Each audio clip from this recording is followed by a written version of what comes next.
இங்கே மனித உரிமை யாருக்குன்னா தவறு செய்யக்கூடிய அக்யூஸ்டுக்கு தான் மனித உரிமை. 3வது வீட்டு மாடியில் இந்த பையன் இறந்து கிடக்கிறான். ஓரணை சேர்க்கையில் பலாத்காரமாக ஈடுபடுத்தப்பட்டிருக்கான். அந்த ஆசன வாயிலையும் இருந்து சில விந்தணுக்கு எடுத்ததாக சொல்கிறாங்க.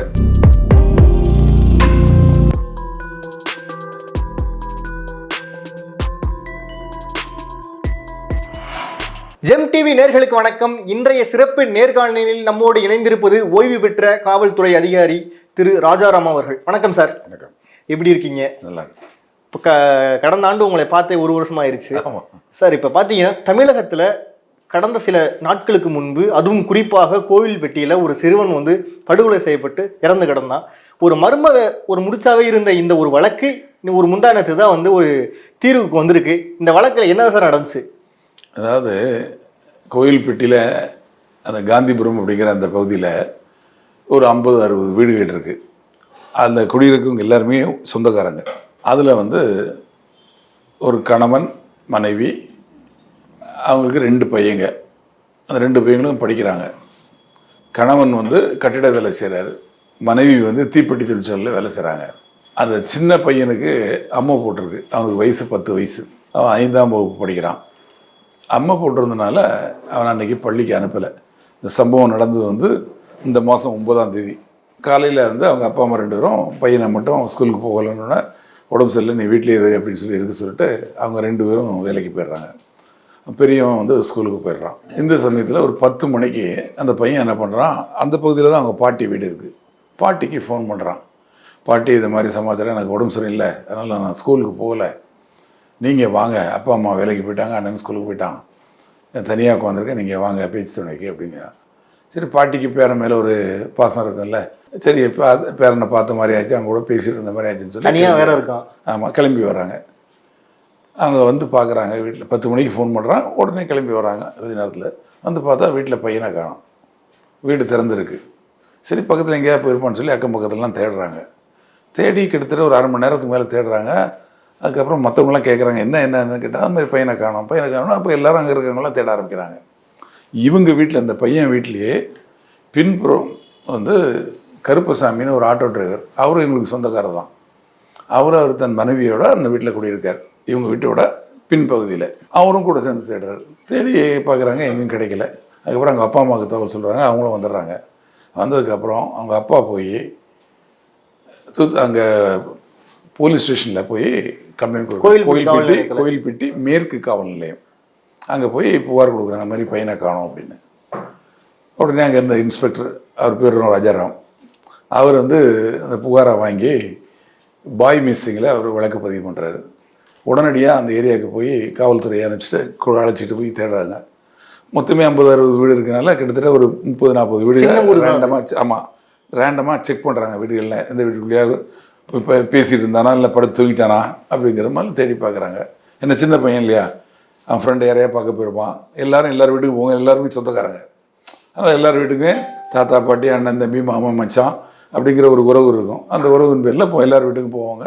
எங்கேயா போன இடத்துல பேசிட்டு இருந்து தூங்கிட்டானா அப்படிங்கிற மாதிரி செக் பண்ணி பார்க்குறாங்க. அப்போ இந்த கருப்பசாமி கூட தேடுறாரு, கிடைக்கல. அப்புறம் என்ன பண்ணுறாங்க, அந்த ஏரியாவில் சிசிடிவி இருக்கான்னு பார்க்குறாங்க. சிசிடிவி காவல்துறையினர் செக் பண்ணுறாங்க. முதல்ல அவங்க மெயினாக அந்த சிசிடிவியை தான் பார்க்குறாங்க. சிசிடிவியை பார்க்கல அந்த ஏரியா விட்டு இவன் வெளியே போனதா இல்லை, எந்த பதிவும் இல்லை. அதில் என்ன முடிவுக்கு வந்துடுறாங்க, இப்போ அந்த பையன் இந்த ஏரியா விட்டு வெளியே போகலை, இந்த ஏரியாக்குள்ளே தான் இருக்கிறான்னு சொல்லிட்டு வீடாக சர்ச் பண்ணி தேடுறாங்க. எல்லா வீடையும் தேடி பார்த்துட்டு முடிச்சிட்டாங்க. நைட் ஆயிடுது, கண்டுபிடிக்க முடியல. அடுத்த நாள் காலையில் இவங்க வீடு, இந்த பையன் காணா போன பையனோட வீட்டுலேருந்து 3வது வீட்டு மாடியில் இந்த பையன் இறந்து கிடக்கிறான். எங்கள் வீட்டிலேருந்து 1, 2, 3வது வீடு மாடியில் இந்த பையன் இறந்து கிடக்கிறத பார்த்துட்டு அது சொல்கிறாங்க. சொன்ன உடனே போய் காவல்துறை போய் செக் பண்ணுறாங்க. பார்த்தா அந்த பையன் இறந்து கிடக்கிறான். இறந்து கிடக்கிற பையனோட வாயில் காயங்கள் இருக்குது, ரத்த காயங்கள் இருக்குது. ஆசன வாயிலையும் ரத்த காயங்கள் இருக்குது. உடனே காவல்துறை அதை முறைப்படி ஃபோட்டோலாம் எடுத்துகிட்டு வீடியோலாம் எடுத்துகிட்டு அது போஸ்ட்மார்ட்டத்துக்கு அனுப்புகிறாங்க. அட்டாப்சி பண்ண ஆரம்பிச்சிடுறாங்க. ஆமாம், அனுப்பிச்சி விட்றாங்க போஸ்ட்மார்ட்டத்துக்கு, டாக்டருக்கு, ஹாஸ்பிட்டலுக்கு அனுப்புகிறாங்க.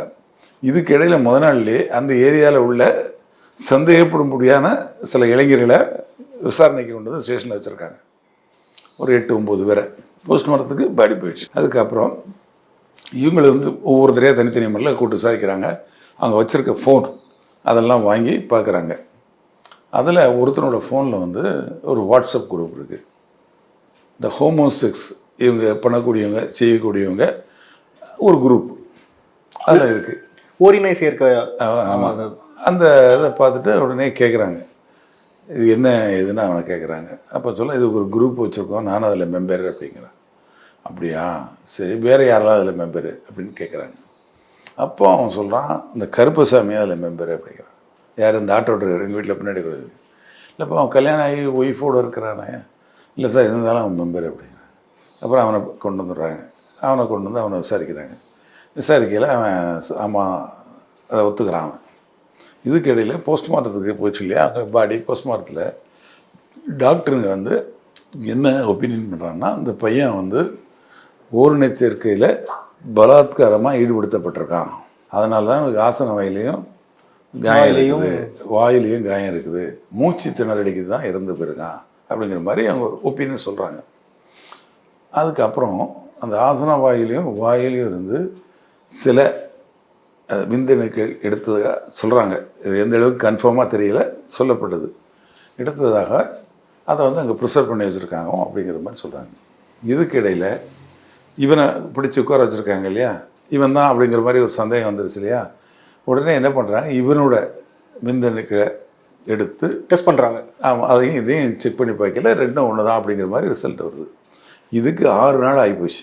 இந்த 6 நாளுக்குள்ளே இறந்த பையனோட தாய் தகப்பன் அவங்க வந்து ரோடு மறியல் பண்ணுறாங்க. ரோடு மறியல் பண்ணி ரோடு பிளாக் ஆகிடுது. காவல்துறை வந்து அவங்கள ரிக்வெஸ்ட் பண்ணி கேட்குறாங்க, அவங்க மாட்டாங்கிறாங்க, எடுத்த விட்டு போக மாட்டேங்கிறாங்க. வேறு வழி இல்லாமல் அவங்கள வந்து வண்டியில் ஏற்றி அப்புறப்படுத்துறாங்க. ஆமாம், அப்புறப்படுத்துகிறாங்க. அப்போ வந்து அந்த இறந்து போன பையனோட தாய் சொல்கிறாங்க, இதை மாதிரி தப்பு பண்ண உடனே பிடிச்சி போலீஸ் வண்டியில் ஏற்றுறதுக்கு பதிலாக பாதிக்கப்பட்ட எங்களை வண்டியில் ஏற்றி கொண்டு போகிறீங்களே, நாங்கள் என்ன தப்பு பண்ணோம் அப்படின்னு வந்து கத்துறாங்க அவங்க. அதெல்லாம் வீடியோ எடுத்திருக்காங்க, இல்லை இப்போ இதுலேயும் வந்திருக்கு, ஊடகங்களில் வந்திருக்கு. அது ஒரு நாள். இன்னொரு நாள் வந்து அவங்க அப்பா, அம்மா, அவங்க தாத்தா 3 பேரும் வந்து விஷம் குடிக்க போகிறோம் அப்படின்னு சொல்லி அந்த கவர்மெண்ட் ஹாஸ்பிட்டல் முன்னாடி வந்து 3 பேரும் அவங்க சொந்தக்காரங்களை கூப்பிட்டு வந்து நின்று ஒரே ஏற்பாட்டம் பண்ணுறாங்க.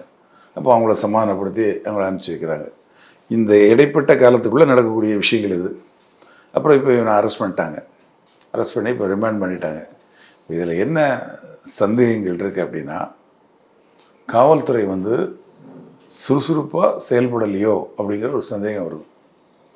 ஏன்னா அந்த பையன் இறந்து போனது மத்தியானம் 3 மணிலேருந்து 4 மணிக்குள்ளே தான் அப்படிங்கிற மாதிரி டாக்டர் சொன்னால் சொல்கிறாங்க. பட் போஸ்ட்மார்ட்டம் சொல்லிட்டு நான் வரல, சொல்லப்படுறதை வச்சு சொல்கிறேன். அப்படின்னா 3 மணி வரைக்கும் அவன் உயிரோடு தான் இருந்திருக்கான். ஆனால் 10 மணிக்கு காணாமல் போயிருக்கான். 11 மணிக்கு அவங்க பாட்டி வந்து தேட ஆரம்பிச்சிட்டாங்க. போலீஸ் ஸ்டேஷனில் புகார் கொடுத்துட்டாங்க. ஆக அவங்க வந்து விரைந்து செயல்பட்டுருந்தா அவனை வந்து ஓரளவு உயிரை காப்பாற்றிருக்கலாமோ அப்படிங்கிறது தோணுது. 4 மணி நேரம் இடைப்பட்ட காலமாக இருக்குல்ல சார்? இருக்குது. அது வந்து டாக்டர் சொல்கிறது சொன்னது கன்ஃபார்மாக அப்படிங்கிறது நமக்கு தெரியல. இருந்திருந்தால் அப்படி ஒரு, அதாவது என்னென்னா, இப்போ 6 நாள் ஆகிப்போச்சு, உடனே நடவடிக்கை எடுக்கிறது அரெஸ்ட் பண்ணலங்கிறப்போ இந்த மாதிரி சரி பிரச்சனைகள் எல்லாம் சிலர் கிளப்பி விடுவாங்க. அந்த மாதிரி ஒன்றுக்கு முன்னுக்கு பின் முரணாக ஒரு விஷயங்கள் ரூமர்ஸ் எல்லாம் கிளப்பி விடுவாங்க. அந்த மாதிரி இருக்கலாம். ஆனால் அது ஒரு டிலே தெரியுது. ரெண்டாவது, ஒரு குறிப்பிட்ட ஏரியா 50-60 வீடு இருக்கக்கூடிய ஏரியாவில் அங்கேயே தான் சம்பவம் நடந்திருக்கு. அப்படி இருக்கிறப்போ அது காவல்துறை சரியான முறையில் சர்ச் பண்ணியிருந்தால் கூட கண்டுபிடிச்சிருக்கலாம். அது சரியான முறையில் சர்ச் பண்ணலையோ அப்படிங்கிற ஒரு சந்தேகம், ஒரு கேள்விக்குறியோட மட்டும் இருக்குது. அப்படி ஒரு சந்தேகம் இருக்குது. ரெண்டாவது, இந்த பையன் வந்து மாடியில் இருந்து கிடக்கிறான்.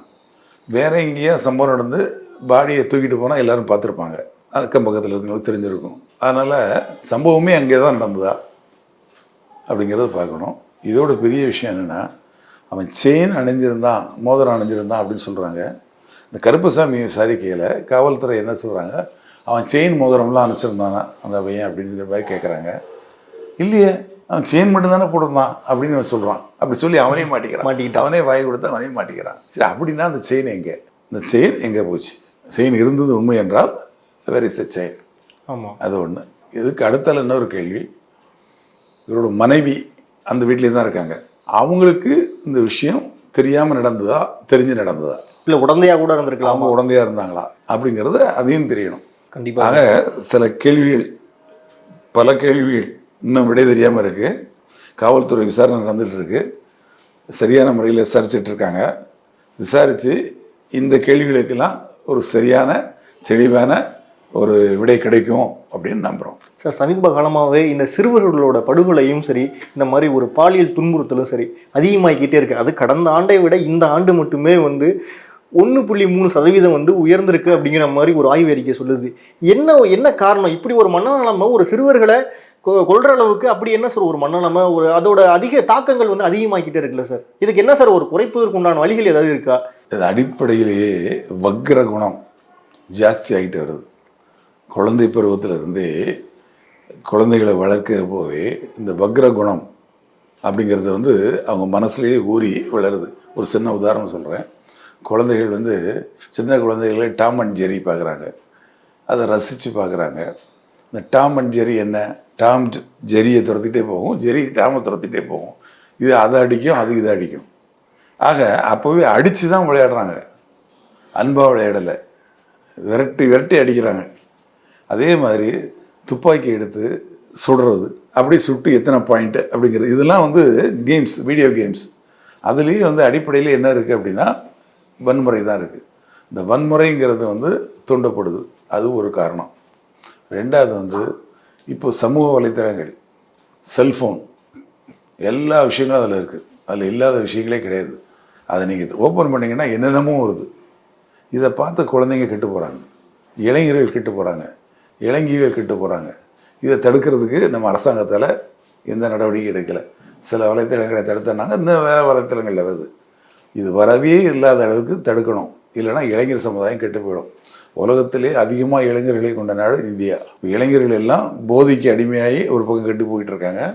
இன்னொன்று இந்த மாதிரி சமூக வலைத்தளங்களால் கெட்டு போயிட்டுருக்காங்க. இன்னொரு விஷயம் இதில் என்னென்னா, இந்த மாதிரி தவறுகள் செய்ய அதை பார்த்த உடனே இவனுக்கு தோணுது இதை மாதிரி நம்ம செய்யணும் அப்படின்னு.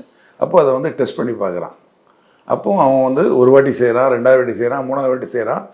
மாட்டாத வரைக்கும் பிரச்சனை இல்லை. மாட்டுறப்போ தான் அவனுக்கு கேஸு, கோர்ட்டு, போய் ஜாமீனில் வந்துடுறான். திருப்பி அதை தான் பண்ண போகிறான். தண்டனை அப்படிங்கிறது குறைவாக இருக்குது. சார், இந்த வழக்கில், இந்த சிறுவனோட வழக்கில் தமிழக அரசு இதுக்கப்புறம் எப்படிப்பட்ட ஒரு விசாரணை மேற்கொள்ளும்? இந்த வழக்கோட முடிவு எத்தனை காலங்களுக்குள்ள இருக்கிற, ரொம்ப நாள் ஜவ்வாக இழுத்துருவாங்களா? அதாவது கோர்ட் அப்படின்னு போயாச்சுன்னா அந்த கேஸை முதல்ல இப்போ அவனை அரெஸ்ட் பண்ணி ரிமாண்ட் பண்ணிட்டாங்க. அடுத்தல சார்ஜ் ஷீட் ஃபைல் பண்ணணும். இந்த குறிப்பிட்ட நாளுக்குள்ளே சார்ஜ் ஷீட் ஃபைல் பண்ணலை அப்படின்னா அவனை ஜாமீனில் விட்டுடலாம், அவனோட சொந்த ஜாமீன்லேயும் அவனை விட்டுடலாம் அப்படின்னு சட்டம் இருக்குது. அந்த மாதிரி இருக்கிறப்போ அவன் வெளியே வந்துடுவான். அந்த குறிப்பிட்ட நாளுக்குள்ளே இவங்க சார்ஜ் ஷீட் போடுறதுக்கு அதுக்கு அந்த கெமிக்கல் அனாலிசிஸ் ரிப்போர்ட், இப்போ கஞ்சா கேஸ்லாம், பவுடர் கேஸ்லாம் அந்த ரிப்போர்ட் வரணும், வராமல் சார்ஜ் ஷீட் போட முடியாது. இப்போ இந்த கேஸில் கூட என்னோடய போஸ்ட்மார்ட்டம் சர்டிஃபிகேட்டு, இந்த விஸ்ரா ரிப்போர்ட்டு இதெல்லாம் வரணும். அதுக்கப்புறம் இந்த இது அனுப்பிச்சிருக்காங்கல்ல, விந்து எடுத்து அனுப்பிச்சிருக்காங்க இல்லையா, அந்த ரிப்போர்ட்டு இதெல்லாம் வரணும். வந்ததுக்கு அப்புறம் தான் சார்ஜ் ஷீட் போட முடியும். அதுக்கு முன்னாடி இவன் ஜாமீனில் வர்றதுக்கு வாய்ப்பு உண்டு. வெளியில் அந்த வழக்கு சார்ஜ் ஷீட் போட்டதுக்கப்புறமும் வாய்தா வாய்தா வாய்தான்னு எழுதுக்கிட்டே வருஷ கணக்கில் போகும். இப்போ டெல்லியில் நடந்த ஒரு கொலை வழக்கு, பஸ்ஸில் நிர்பயா கொலை வழக்கு, அதில் கிட்டத்தட்ட 8 ஆண்டுகள் கழிச்சு தான் தண்டனை நிறைவேற்ற முடியுது. அதில் ஒருத்தன் ஜுனைல். ஆமாம், அந்த அளவுக்கு நம்ம நாட்டில் உள்ள சட்டம் கெட்டுருக்கு. இப்போ சட்டங்கள் எல்லாம் மாற்றிருக்கிறாங்க, ஐபிசி, சிஆர்பிசி, ஐஏ எல்லாம் மாற்றிருக்காங்க. மாற்றினதுக்கப்புறம் எந்த அளவுக்கு ஸ்பீடாக ட்ரையல் நடக்குது அப்படிங்கிறது தெரியல. இதே அரபு நாடுகளில் பாருங்கள், தவறு செஞ்சால் உடனே தண்டனை, அதுவும் அங்கேயே தலையை வெட்டிடுறாங்க. அந்த கடுமையான தண்டனை இருக்கிறதுனால தவறு செய்கிறதுக்கு பயப்படுறாங்க. ஆனால் இங்கே நம்ம நாட்டில் எத்தனை கொலை பண்ணிட்டு 45 கொலை பண்ண ஒருத்தன் கடைசியில் போலீஸால் சுட்டு கொல்லப்பட்டான் என்கவுண்டரில். சார், மனித உரிமை மீறல்னு சொல்லிடுறாங்கல்ல சார்? அதான் இங்கே மனித உரிமை யாருக்குன்னா தவறு செய்யக்கூடிய அக்யூஸ்டுக்கு தான் மனித உரிமை. அவங்க தான் மனிதர்கள். இது சட்டத்தை அமல்படுத்தக்கூடிய காவல்துறை தவறு செஞ்சால் நடவடிக்கை எடுக்கலாம், தப்பு இல்லை. ஆனால் காவல்துறை செய்கிறதெல்லாம் தவறு. காவல்துறை மேலே தான் நடவடிக்கை எடுப்பாங்க. காவல்துறை எத்தனை வழக்குகளை பாதிக்கப்பட்டிருக்காங்க, அந்த எதிரிகள் மீது காவல்துறை இந்த மனித உரிமை ஏதாவது நடவடிக்கை எடுத்திருக்காங்களா? கிடையாது. ஆக தவறு செய்கிறவங்களுக்கு பயம் இல்லாமல் போச்சு. சட்டத்தை கண்டு பயம் இல்லை, காவல்துறையை கண்டு பயம் இல்லை, அரசாங்கத்தை கண்டு பயம் இல்லை, நீதிமன்றங்களை கண்டு பயம் இல்லை. அதனால தான் தவறு செய்யறதுக்கு அவன் தைரியமாக துணிஞ்சு செய்கிறான். கண்டிப்பாக சார். சரி, நீங்கள் உங்களோட பார்வையில் பெற்றோர்களுக்கு இந்த குழந்தைகள் மேலே இருக்கிற அக்கறை இருக்குல்ல, சேஃபாக வச்சுக்கணும் அப்படின்னு, நீங்கள் உங்களோட இது வழியாக சொல்லுங்கள் சார். அதாவது குழந்தைகள் வந்து உங்களோட சொத்து. பெற்றோர்களுக்கு சொத்து வந்து அவங்களோட குழந்தைகள் தான். நீங்கள் கோடிக்கணக்கில் பணம் சம்பாதிச்சா கூட அதை இழந்துடலாம், அப்புறம் திருப்பி சம்பாதிக்கலாம். ஆனால் குழந்தைகளை இழந்துட்டிங்கன்னா இழந்தது தான். அந்த குழந்தைகளை வந்து நல்ல முறையில் ஆரம்பத்துலேருந்தே அவங்கள கண்காணிக்கணும். சின்ன குழந்தையா இருந்து ஸ்கூலுக்கு போகிறப்போவே இன்றைக்கி என்ன கிளாஸில் நடந்தது, ஏது நடந்தது, எப்படி நடந்தது, ஃபஸ்ட்டு குட் டச்னா என்ன, பேட் டச்னா என்ன, அதை வந்து குழந்தைங்களுக்கு சொல்லிக் கொடுக்கணும். அதே மாதிரி குழந்தைகளில் ஸ்கூல்லேருந்து இங்கேருந்து போனியா ஸ்கூலுக்கு என்ன நடந்தது, முதல் பீரியட் என்ன நடந்தது, என்ன சொல்லிக் கொடுத்தாங்க, யாரெல்லாம் பேசுனாங்க, செகண்ட் பீரியட் என்ன நடந்தது, இது எல்லாத்தையும் விவரமாக கேட்கணும். கேட்டு பொறுமையாக கேட்டு அவங்களுக்கு அதில் நடந்த விஷயங்களில் மற்றவங்ககிட்ட எப்படி நடந்துக்கணும், மற்றவங்க வந்து நம்மகிட்ட பேசலை நம்ம எப்படி வந்து அவங்கள வந்து நம்ம அணுகணும், அவங்களோட இதுக்கு எப்படி பதில் சொல்லணும், அவங்ககிட்ட எப்படி பழகணும், அது ஆசிரியராக இருந்தாலும் சரி சக மாணவராக இருந்தாலும் அவங்ககிட்ட எப்படி பழகணும் அப்படிங்கிறத அவங்களுக்கு கற்றுக் கொடுக்கணும். ஆசிரியர்கள் கற்றுக் கொடுக்க வேண்டியது அவங்க கடமை. ஆனாலும் கூட ஸ்கூலில் இருக்க நேரம் தான் அதிகம் குழந்தைங்க.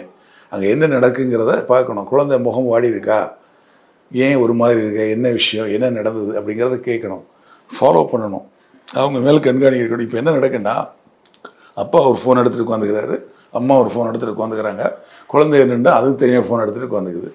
அப்படி இருந்தால் இவங்களுக்கு யாருக்கு மேலே அக்கறை, ஒருத்தர் மேலே கிடையாது. அதனால தான் குழந்தைகள் இப்போ இந்த வழக்கில் கூட அப்பா அம்மா 2 பேருமே வேலைக்கு போகிறாங்க, ஏழ்மையான குடும்பம், ஓகே. அந்த பையன் தனியாக இருந்தான் இல்லையா, அதுதான் அந்த பயன்படுத்திக்கிட்டான் அந்த எதிரி, இந்த குற்றவாளி. அப்படியே அந்த பையன் கெட்டிக்கிறதுனமோ அவங்க பாட்டியை கூப்பிட்ருக்கான். அவங்க வரதுக்கு முன்னாடி இந்த சம்பவம் நடந்திருக்கு. எதுக்காக சொல்கிறேன்னா, குழந்தைகள் வந்து கண்காணிப்பிலே இருக்கணும். அவங்கள பார்த்துக்கக்கூடிய அளவுக்கு, தெளிவாக வளரக்கூடிய அளவுக்கு வந்ததுக்கப்புறம் அவங்கள வந்து நீங்கள் இருக்கலாம். 2வது இளைஞர்கள் பருவம், இளைஞர்கள் பருவம், அது ஒரு கொடுமையான இடம். அந்த இடத்துல வந்து கரெக்டாக அவங்கள கொண்டு போகலை அப்படின்னா திசை மாறிடுவாங்க. திசை மாறிட்டாங்கன்னா அவங்கள திருப்பி வந்து அவங்கள வந்து நம்ம நினைக்கக்கூடிய அளவுக்கு, நீங்கள் நினைக்கக்கூடிய அளவுக்கு உங்கள் குழந்தைகளை எப்படி நீங்கள் கொண்டு வரணும்னு நினைக்கிறீங்களோ அந்த இடத்துக்கு கொண்டு வர முடியாத ஒரு சூழ்நிலை ஏற்பட்டுரும். அதனால் குழந்தைகள் மேலே ரொம்ப கவனமாக இருங்க, அவங்களோட நடவடிக்கைகளை கண்காணிங்க, அவங்க சரியான வழிகாட்டுங்க, அவங்களுக்கு உதவிகரமாக இருங்க. அவங்க முன்னால் வந்து நீங்கள் அப்பா அம்மா உங்கள் கோபத்தை காட்டி சண்டை போடாதீங்க, அவங்களையும் திட்டாதீங்க, அவங்க முன்னாலேயும் நீங்கள் உங்களுக்குள்ளே திட்டிக்காதீங்க. நீங்கள் எந்த அளவுக்கு அவங்களுக்கு மரியாதை கொடுக்குறீங்களோ அந்த மரியாதை தான் அவங்க மற்றவங்களுக்கு கொடுப்பாங்க. அவங்க முன்னால் மரியாதையாக பேசுங்க, அவங்களையும் மரியாதையாக பேசுங்க. இந்த உலகத்தில் எப்படி வாழணும்னு அவங்களுக்கு கொஞ்சம் கொஞ்சமாக கற்றுக் கொடுங்க. உங்கள் குழந்தைங்க நல்லா நீங்கள் நினைக்கக்கூடிய அளவுக்கு வருவாங்க. அவங்களுக்கு எந்த லைனில், எந்த இதில் அவங்களுக்கு ஈடுபாடு இருக்குது, விளையாட்டில் ஈடுபாடு இருக்கா, கெமிஸ்ட்ரியில் ஈடுபாடு இருக்கா, அந்த லைனில் அவங்கள போகிறதுக்கு நீங்கள் ஹெல்ப் பண்ணுங்கள். அப்படி பண்ணிங்கன்னா அவங்க குழந்தைங்க நல்ல வகையில் இருப்பாங்க. நன்றி சார். நன்றி, வணக்கம்.